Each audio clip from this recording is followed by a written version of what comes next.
yónnee xaalis Sénégal ci nu mu gën a gaawee léegi la gën a yomb à partir de la diaspora ak TapTap Send yónnee leen xaalis seeni mbokk am ngeen ñeenti option Wave Orange Money Wizall wala Free Mobile Money transfert bi day gaaw lool te yomb lool ak sa téléphone te amul benn frais de retrait ci ay njëg yoo xam ni mënoo ko sax gëm njëg yi mësta am TapTap Send am na États-Unis am na Canada Europe wala Royaume-Uni ak TapTap Send yónnee xaalis ci sécurité ak ci nu mu gën a gaawee mooy suñu priorité lu ngeen di xaar téléchargé leen application bi gaaw te tàmbalee yónnee léegi-léegi ak TapTap Send.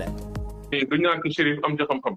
on a fait 20 minutes de live on va faire 1h plus 1h15 3 sujets lañ commencé deuxième sujet maa ngi si dugal mooy billetterie bi gars yi di kaas FSF nee nañu que day liggéey keroog maa ngi doon kaañoo gars yi quoi da ngay kon match Sénégal soo koy seetaan 1000 francs ngay béy ba seetaan gars yi na mënoo ay 3 xam nga on se débat dans la blague quoi et puis en même temps soo xoolee soo buggee def seetaani lamb tu vois am na yenn combat yoo xamante ne 10 000 francs ngay fay ba pare ñu defal la ci dër bu dëgër nga toog xawee ba sa down bi day plat yi après soo paree seetaan combat bi parce que down dafa foofu tuuti et tout bref gars yi noonu lañu gisee action boobu noonu est-ce que ils ont raison la fédération yokk prix gis naa influenceur yu bëri ci TikTok bi di kaas est-ce que Ousmane Diallo maa ngi lay bëggee bu baax maa ngi gis say commentaires gars yi di kaas prix dafa cher affaire demee noonu oui en plus de ça Diamniadio dafa sori ce qui n'est pas faux aussi Diamniadio dafa sori xam nga dem foofu noonu yombul kërëb changement de prix yooyu est-ce que c'est légitime wala kiiwul maa ngi seetaan sànq le directeur du stade mu naan que FSF dañu doon avantage et tout comme Mbodj voilà waa fédération dañu doon avantage et tout qu'est-ce qui se passe les gars yéen ñi nga xamante ne vous êtes plus concernés au niveau. Chérif dama bon xam naa loolu dama koy bàyyee Ibou parce que man nag wax dëgg yàlla l'actualité surtout ci côté billetterie l'équipe nationale sénégalaise je ne me suis jamais réellement intéressé là-dessus gis naa ne daal y a un grand tollé bu mu def par rapport ak billets yi bëri na wala bëriwul certains ont trouvé que c'était trop cher ou pas mais man wax dëgg yàlla bon xëy na jusqu'ici dem stade Diamniadio musuma intéressé et puis bon comme que man aussi ci amateuru lamb yàgg jënd code pay-per-view bon des fois je me dis que c'est pas si peut-être abusé que ça un billet de 10 000 francs mais mën naa aussi dégg la possibilité ñeneen xam nga gisee ko neneen donc wax dëgg yàlla je tiens à m'abstenir parce que topp ma actualité boobu noonu trop bàyyi ak sama copain Ibou xam naa peut-être moom moo ma ci ëpp bagage quoi. ok good Ibou comme peut-être mën nga yóbbaale lii est-ce que match Sénégal mu ñu ko def pay-per-view peut-être ay 3 000 5 000 ak yooyu je sais pas ndax y a cette possibilité ou pas. Dev nag man sur ce point dama ànd ak fédération et je vais m'expliquer.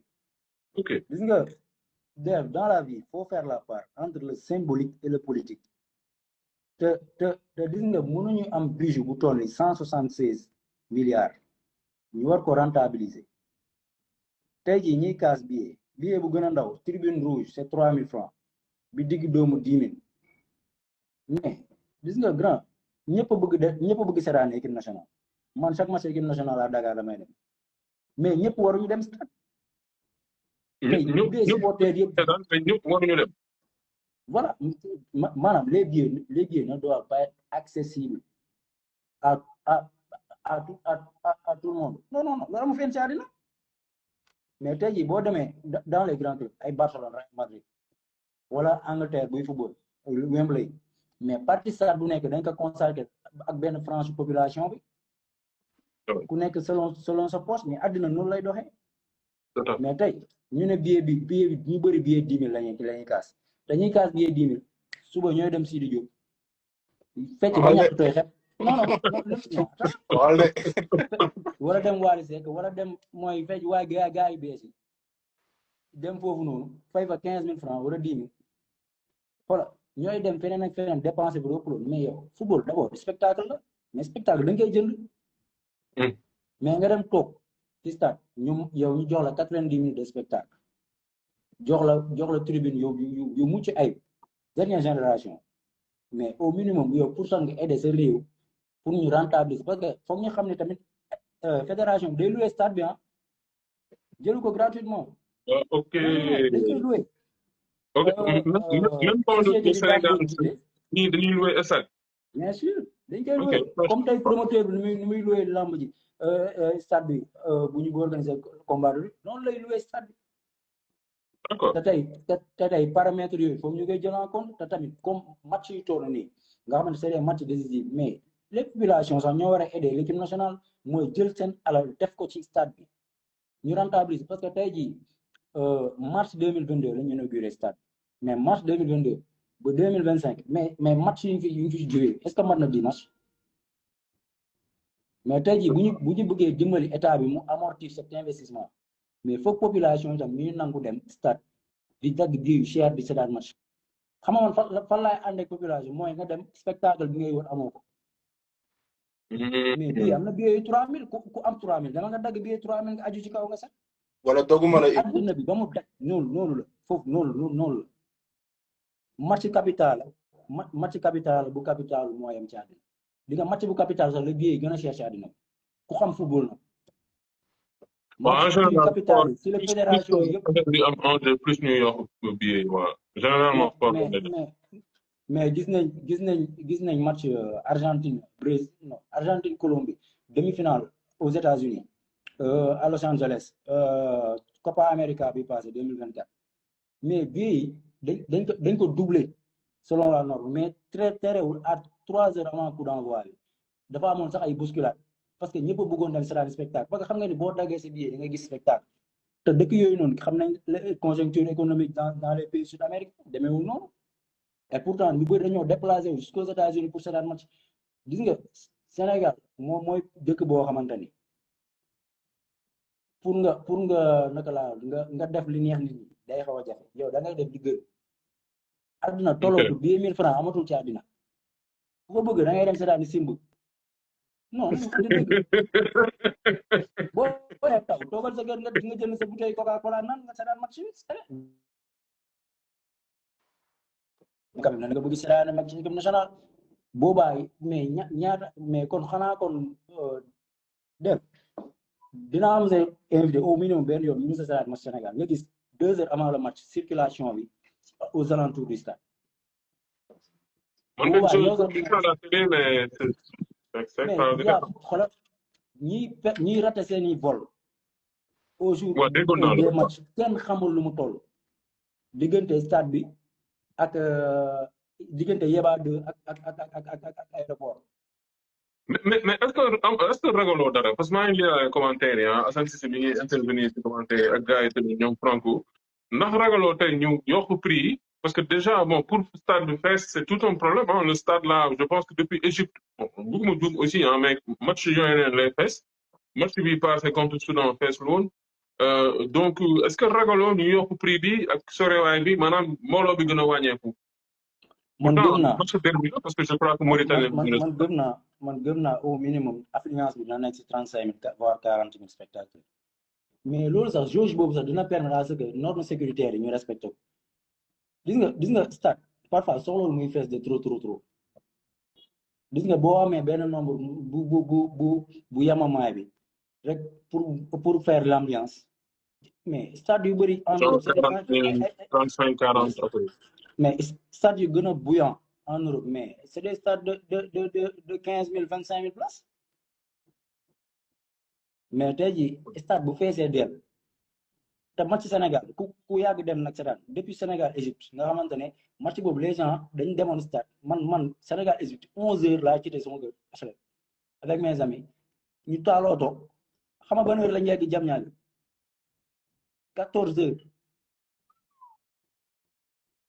ñu ngi dugg ci biir stade bi 10 minutes avant le coup d'envoi après le jugement 14 heures Sénégal Algérie match amical boo moom daaw. mais non c'est Dakar Saint-Louis 19 heures match amical 19 heures mais maa ngi quitté Salem à 17 heures mais 19 heures peut-être pas daanaka dama raté première mi-temps bi parce que nit ñi songandoo stade bi sa boobu dafa métti léegi nag lenn nga li ñuy félicité benn situation la ñuy félicité fédération mooy lan billet électronique yi ñuy improviser si match bi bu ñu andiwaat sax parce que le président fédération bi Abdoulaye Fall moo ko initié woon ci Sénégal Égypte moo permettre woon ñu mënoon jaay billet mu gaaw de manière électronique nga xamante ne ku ñëw yegg da ngay mën a dugg léegi nag loolu dañ ko dindi woon mais moom andiwaat na ko léegi nag dinañ xool nag ba xam ci accès stade bi dina yomb dinañ norme sécuritaire yi dinañ ko mën a respecter xam nga circulation bi ñu mën a permettre les tiers personnes qui ne sont pas intéressées par ce match mais ñu mën a vaquer à leurs occupations. am na ku bind sànq ci commentaire yi mu ni que en fait dañu maanaam billet ndaw yi lañ yor mais billet VIP pratiquement y a pas eu de changement par exemple VIP loge affaire demee noonu. c'est comme si le bas peuple la ñu gën a impacté que les autres. mais man loolu laa gëm loolu sax mooy yoon parce que billet bi gën a ndaw sax foofu ñu xaw ko yokk parce que ñëpp bu ñu songandoowee billet yu ndaw yi ñëw dajaloo ci buntu stade bi day metti. ok parce que tamit foofu parfois tamit foofu ñuy jël le contexte sécuritaire bi tamit ñu koy mettre en avant. parce que stade bi ku xam stade bi surtout nu mu nekkee parfois dugg bi rek dafay metti mais léegi nañ xool lan moo si nekk lu positif ci nu fédération bi prix mu teg pour billet après nag li nga xamante ni mooy le côté négatif bu ci génnee ñu toog ñu débattre ci mais àddina amul fenn foo xamante ni billet yi léegi dafa yomb ci àddina parce que spectacle dañ koy jënd kenn mayu la ko. ça coûte cher hein. Ouais. Ça coûte cher je suis désolé. kii Franco dina intervenir très rapidement après ñu jàll si dernier sujet bi Franco yaa ngi may dégg tu tournes de mon côté ah yaa ngi tourné. waaw man aussi parce que mi ngi tourné sama côté. ouais Franco est-ce que doo waati defaat demande. je le vois pas ah gisuma ko gars yi. man ci développement Ibou dafa am benn parallèle bu ndaw bu ma ci def bon man nag je n'ai pas suivi l'actualité très sincèrement donc damay abstenir xam nga rek parce que documenté wu ma ci gis naa juste xam nga benn espèce de frottement bu am entre ouvriers et prolétaires yi xam nga ñii nee nañ noo voilà nañu respecté et cetera mais man daf may fàttali bi pay-per-view di doog a ñëw ci lamb te ba léegi sax lamb bi mu génnee ci débat bu mel ni yàggul trop en vrai. xam nga te bon man d'accord naa ak l'argument quand même xëy na à la fin de la journée ba léegi mën nañu waxtaan dafa mel ni Ibou mi ngi tourné aussi sama côté ah. waaw Ibou mu ngi tourné ah peut-être dafa jot appel. waaw xam naa dafa. effectivement bon on va attendre 30 secondes sinon après. vas-y continue. voilà dama jàpp ni ba lës mën nañu discuter ci maanaam fourchette prix yi. loolu c'est pas le vrai problème waaye aussi force est de constater Dev jamono dafa am fu mu toll am na ku ma gis léegi mu ne on n'est pas dans un monde capitaliste waaw si mon cher on est dans un monde extrêmement capitaliste monde bi ñu nekk nii sa waay des na tuuti ndox ak air dong ngay am gratuit et encore. léegi ndox mi sax butéelu ndox 100 francs la non attention 100 francs am na zone yooyu dem 400 500 butéelu ndox bu ndaw bi c'est juste pour dire que ni en fait. xëy na bëgg benn service bi aussi man li ma jàpp te damay wax rek d'une manière générale war na mën a jaral xëy na war nañu mën a comprendre mu xaw a inaccessible chez certains après nag du tey à la fin de la journée mën nañu waxtaan ci gris yi et cetera mais maanaam nañu ko yombal rek ay billets 1000 francs loolu j'espère que c'est des blagues ah mais Sat Ablaye Wade nga bëgg ay billets 1000 francs def loolu moom damay jàpp ni billet 1000 francs amatul ci lamb sax lamb moom billet bu gën a moins cher ça commence à partir de 3000 xam nga donc loolu laa ci doon wax man damay broche juste à la surface parce que xam nga rek mooy loolu quoi suivre ma actualité bi trop mais parallèle la woon rek bi Ibou di développer sama xel dafa dem ci le pay-per-view avec la lutte noonu la demee woon donc xëy na peut-être c'est un problème de mentalité à la fin ku xam. ok bon qu'est-ce qui se passe ku dugg rek day tourner là. waaw dafa mel ni que yéen may dégg wala. waaw Abou Dia ñu ngi lay dégg alors très rapidement parce que maa ngi doon tëj sujet boobu noonu.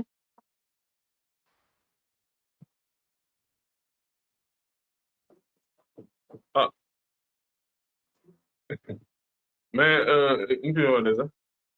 Chérif. waaw yow yaa ngi dégg waaw dafa mel ni maa fi yow. yéen may dégg. waaw c'est bon. ok man 23 minutes damay génn quoi maa ngi liggéey. ok.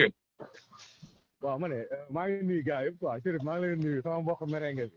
allez charré. Dev maa ngi lay nuyu bu baax. mais Dev man laa gis man sénégalais genre ñoom dafa mel ni genre kii da leen dépassé quoi genre ñoom dañoo tardé quoi man loolu laa gis. da nga jàpp dañoo tardé lu tax nga jàpp ne dañoo tardé. non parce que keroog maa ngi gis ci Instagram bi kuy kaas naan ne ci biir stade bi genre boo jënd pinton gars yi 1000 francs lañ koy jaayee quoi. yaa ngi dégg non mais Def yow yaa ngi daa voyage yow Def yow xoolal yow Def yaa ngi daa voyage yow boo demee aéroport di jënd ndox ak boo génnee ci mbedd di jënd ndox benn. waaw mais même aéroport restaurant même select yi ñu nekk ci autoroute à péage bi soo maanaam jàllo café bi 50 francs su duggee ci biir gars yi 2000 lañ la koy jaay mais loolu c'est normal mais pinton bu ñuy parce que foofu noonu di dugal kii am pinton moom day fay wala xam nga bon day xool lu mu si mën a am quoi tam prix yi mënul bokk genre day kii prix yi day am différence genre ci place yi. en plus yow de keroog dem naa fi stade bi seetaan États-Unis ak Japon ñu doon jouer amical fii Columbus fii mais Def billet bu gën a ndaw $150 la. billet bu gën a ndaw match amical loolu nekkul sax match capital match amical la te en plus léegi ñoom la mooy seen excuse boo waxee ñu la non fii pays pauvre la nekkuñu Europe mais xanaa léegi waa Europe ñoom ñu $150 ñun bu ñuy fay pour dugg si biir stade bi xanaa ñun dañ koy forfanu. mais est-ce que du souvent loolu mooy sonal parce que même lamb souvent dañu doon dégg loolu ay non xam nga affaire bi. non ñun nekkuñu Europe nekkuñu état. voilà ay dëkk yu ko métti vraiment loolu ngay faral di dégg quoi c'est-à-dire non pourtant les gens ils en mais certains c'est pouvoir des ronces loolu c'est benn comprendre quoi. xoolal affaire bi soit da ngay am nga dem soit amoo nga toog parce que man dama waroon ànd ak sama mag dama ko ne saa ñu jënd billet mënuma ñaata la ma ne ko $150 mënuma dafa cher mais dafa toog man jaral na ma ko ma dem mais ku mu jaral nga dem ku mu jarul nga toog.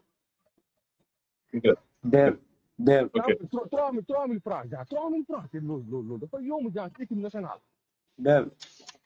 ok am ñu bàyyi la nga tàggatoo parce que doo bëgg gérer temps bi un tout petit peu xam naa dinañ mën a yaatal waxtaan bi beneen yoon. même kii sax même yow Def bu fekkee da ngay suivre UFC mais yow gis nga UFC billet bu gën a ndaw kii pay-per-view bu gën a ndaw $80 la. $100 franchement. waaw mais li ñuy jaay ci biir foofu noonu ci biir événement yooyu ak li ñuy jaay ci mbedd tam mu nekk benn maa ngi jégalu de dama xam damay intervenir tuuti quoi.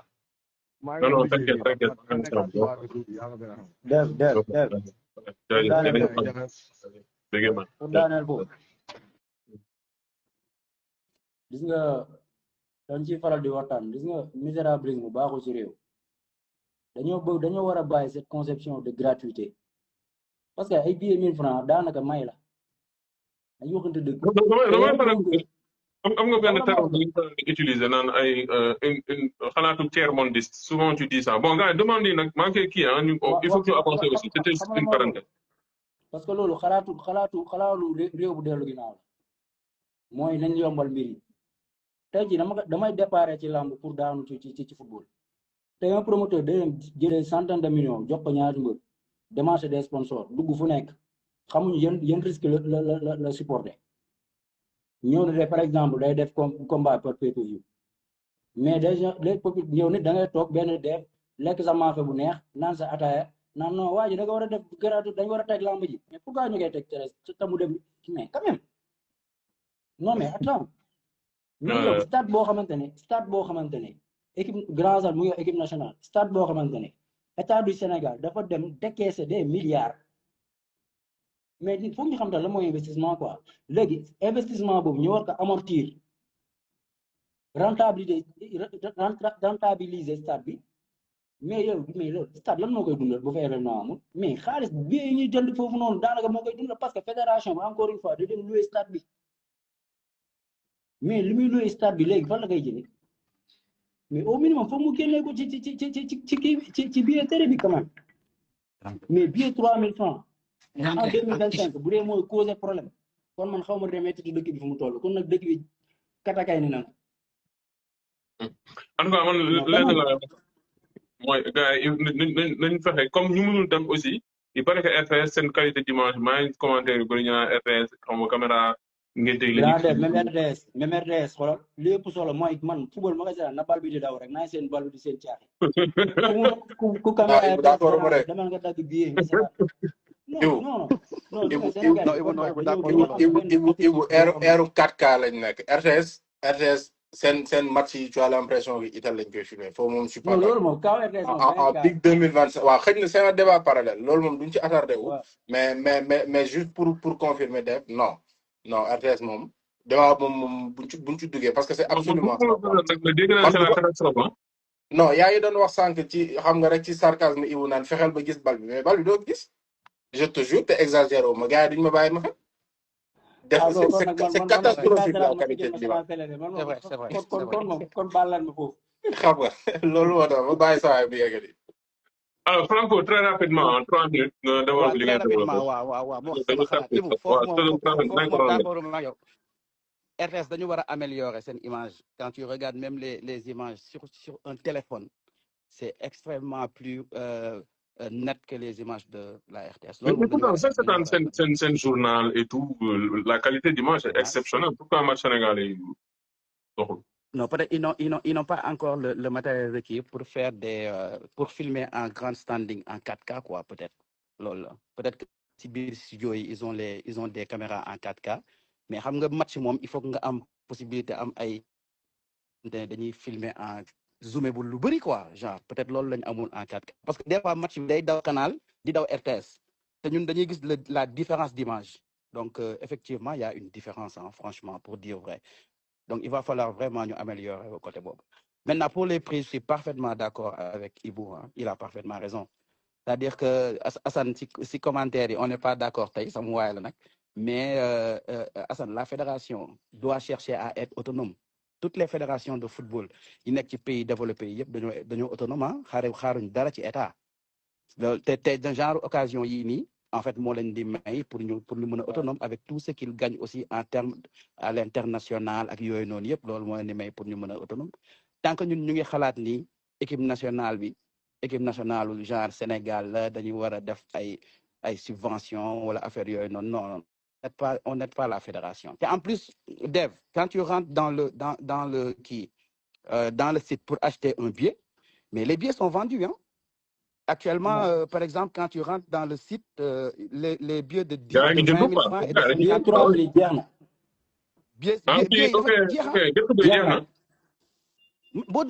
Quand tu rentres dans le site, il y a en fait les plats, parce que Bion dañ ko ordonné, c'est-à-dire que tu n'as plus le droit de rentrer dans le stade et de t'asseoir là où tu veux.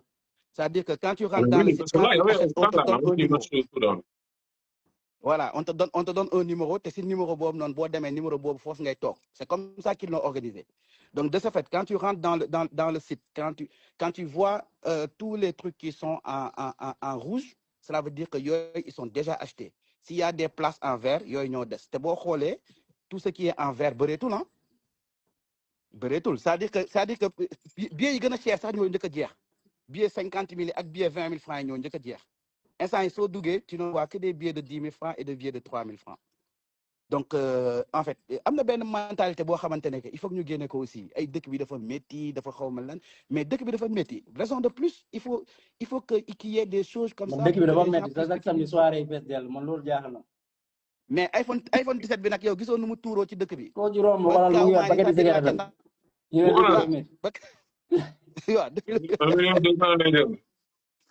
waaw en plus iPhone 17 instant yi lamb na fi gars yi mënatuñ ko gars yi bul solo sa bopp.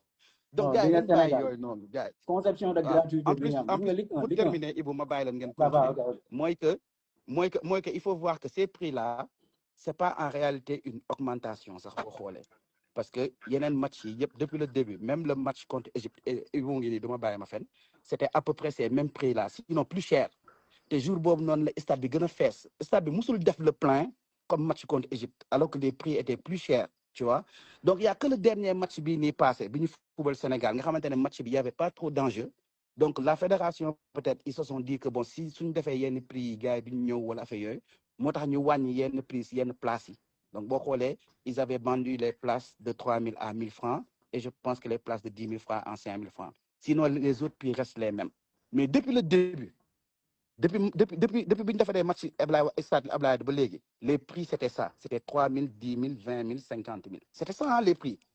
Très bien. Match bii nii rek la changé donc il faut que les gens sachent ça aussi c'était la précision que je voulais donner ci loolu bon maa ngi suivre bon pour wax ci plainte bi 2 minutes rek Dev J'ai un temps à gérer aussi. On a fait 44 minutes de live. Ok, je te donne 1 minute, après on y va, Franco. Voilà, sur la forme, Très c'est pas bien. bien.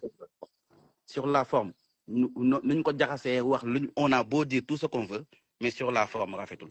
Parce que c'est la famille de la lutte.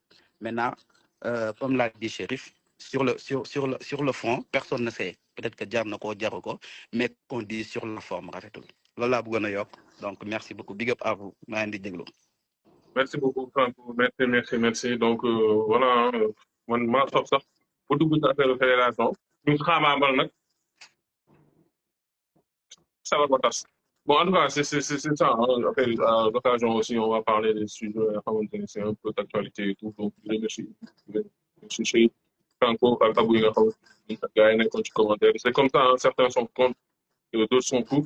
Tu vois, mais ce qui est certain, hein, moi, voilà, moi, je me sens faire du franchement, bu ñu liggéey moom il faut doon rek ñun wàllam dëgg na yaa wàllam moom ak loo mën a wax am na ñaari yoo xam rek la nekk ay problème mu billet on l'a dépassé quoi ak problème mu qualité d'image ak lu waay mën a wax franchement loolu moom gars yi dépassé nañ waaw bon après nag ñun tamit ay billet numéro rek ñun xamuñu ko ñun puusal mu puus des fois ñu ubbante ñu xeex si buntu stade bi ñu toll c'est notre charme. Envoyez de l'argent au Sénégal rapidement et facilement depuis la diaspora. Avec TapTapSend, transférez de l'argent à vos proches en choisissant parmi 4 options pratiques. Wave, Orange Money, Weasel ou Free Mobile Money. Les transferts sont effectués en quelques instants, directement depuis votre téléphone. Rapide, facile, sans frais de retrait, avec des taux incroyables. TapTapSend est disponible aux États-Unis, au Canada, en Europe et au Royaume-Uni. Chez TapTapSend, nous faisons de la sécurité et de la rapidité de vos transactions notre priorité. Qu'attendez-vous? Téléchargez l'application et commencez à envoyer dès maintenant avec TapTapSend.